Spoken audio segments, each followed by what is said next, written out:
નિંદ્રામાંથી સામાજિક કાર્યકરો દ્વારા ધ્યાન દોરવામાં આવ્યા બાદ મોડેથી સ્માર્ટ પાલિકા તંત્ર જાગ્યું। કાલાઘોડા જર્જરિત બ્રિજ જોખમી ન બને તે માટે ટેકા મૂકી સમારકામ હાથ ધરાયું।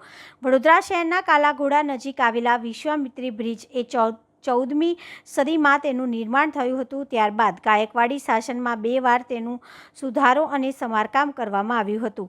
આજે પણ આ બ્રિજ અડીખમ છે અને વિશ્વામિત્રી નદીમાં ગમે તેટલું પૂર આવ્યું હોય છતાં બ્રિજ અડીખમ ઊભો હતો, પરંતુ છેલ્લા કેટલાય સમયથી તે બ્રિજ જર્જરિત થવાની શરૂઆતના ભાગરૂપે કાગડા ખરવા શરૂ થતાં પર્યાવરણવિદો અને સામાજિક કાર્યકરો દ્વારા સ્માર્ટ પાલિકાના અધિકારીઓનું ધ્યાન દોર્યું હતું, જેનું સંજ્ઞાન લઈ મોડેથી તંત્ર ચોમાસાની તૈયારી સમયે બ્રિજની આસપાસ ટેકા ગોઠવી સમારકામની કામગીરી હાથ ધરવામાં આવી છે।